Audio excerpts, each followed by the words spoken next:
Allah says, don't even go near fornication, adultery, zina. Don't even go near it. He doesn't say la tazinu, don't do adultery, don't commit adultery. He says don't go near it. In other words, there's the act itself, and then there is a series of smaller acts that lead to it. It's got a perimeter around it, and you can't even go close to it. One has to understand the language of the Quran and the sensitivity in which it deals with this subject to appreciate the wisdom of Allah Azza wa Jal and how He's counseling us in dealing with this problem. Allah Azza wa Jal is telling us there are certain things that in and of themselves are not haram. You're not going to be able to pinpoint it and say it is wrong. But when you get involved in it, you're going to get sucked into a gravitational field, and it'll pull you in slowly and surely, little by little by little, and eventually it'll get you. Eventually it'll come at you. You know, one of the things we learn about Shaytan that is remarkable to me is that he's extremely patient. He won't get you one shot. He'll come at you and he will put a little bit and a little bit and a little bit and a little bit until he destroys your character. He won't come and make you do the wrong thing right away. You know? Even in the story of Adam alayhi salam and Hawa, inshallah one day we'll do that story and some of the wisdoms from that story in the Quran. The way he approached them in Surah Al-A'raf is really interesting. He was relentless. It wasn't just one time. Like we assume that he just came and said, hey, tree, doesn't it look good? And he was gone. No. He was extremely relentless. And he kept at it and he kept at it and he kept at it and he built this idea in them until they would think it's their idea. You know?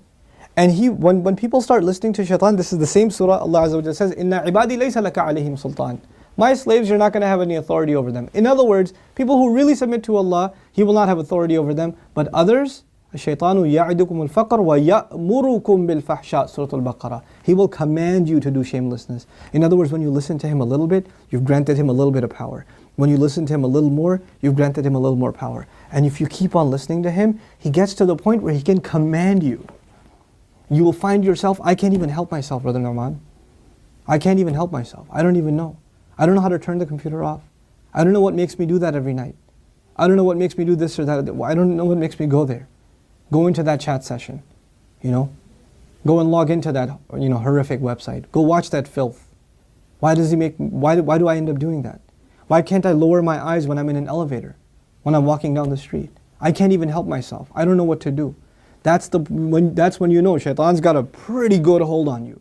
He's got a pretty solid hold on you. And you've been sucked into a really, a vicious cycle. It's just getting worse and worse and worse and worse and worse. And you're not addressing it, and it's making the problem worse. And it's destroying your spirituality altogether. Your relationship with Allah depends on a heart being clean. Every time you're exposed to filth, more dirt, more blackness, more covers are poured on top of your heart. And it keeps on pouring and it keeps on pouring and it keeps on pouring to the point where you're listening to the word of Allah and you can't get yourself to even shed a single tear. It won't come because your heart has been made so hard because of all the exposure to filth, all the sin that your eyes are taking in all the time.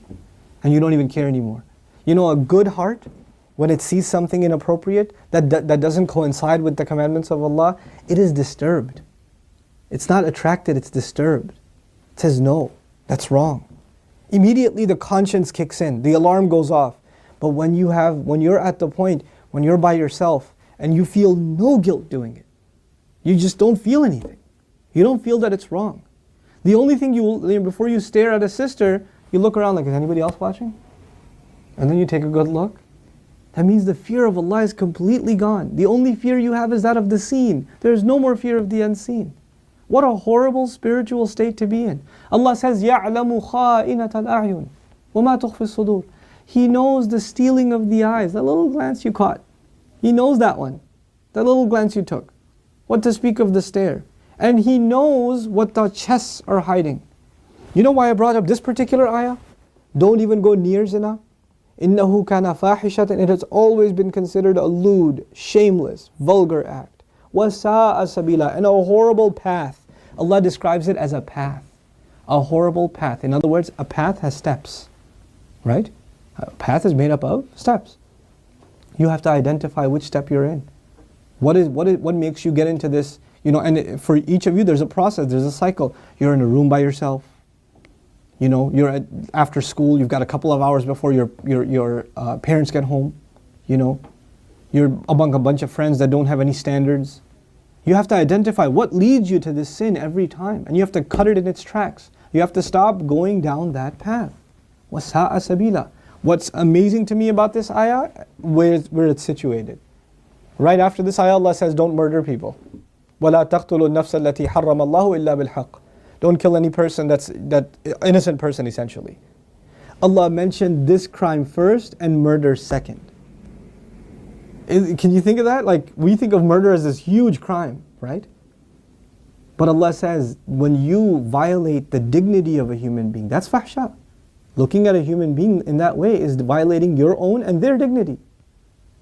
And when we kill a person, we have violated their physical, their right to life.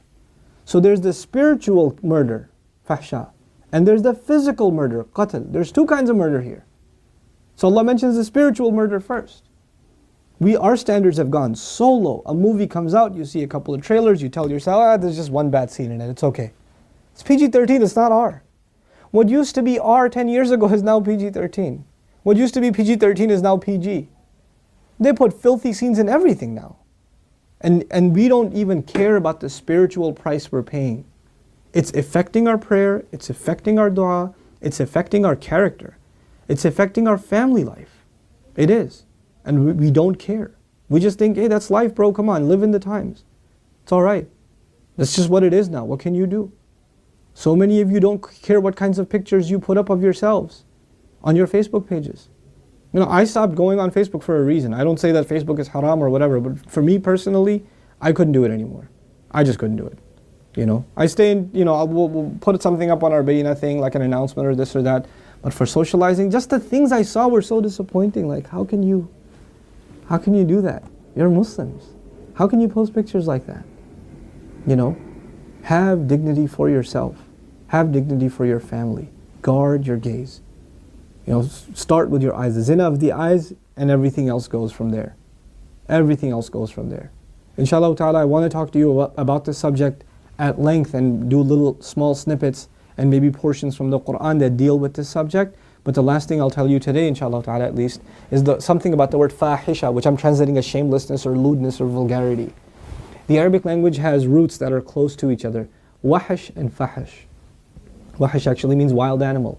Fahish means someone who acts like a wild animal. Shamelessness is described as behavior close to animal behavior. Allah has dignified us as human beings. The punishment of Adam alayhi salam was his clothes were removed. Our mothers and our fathers' clothes were removed. That was a punishment from Allah.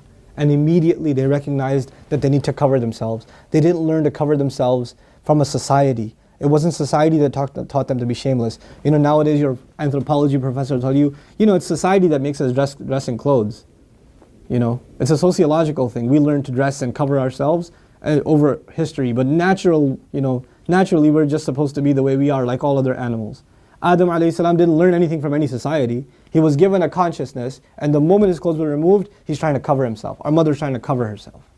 We are supposed to be a people that guard ourselves with covering, and we dignify others by not looking at them. Even if they don't have dignity for themselves, we should have dignity for them and not look.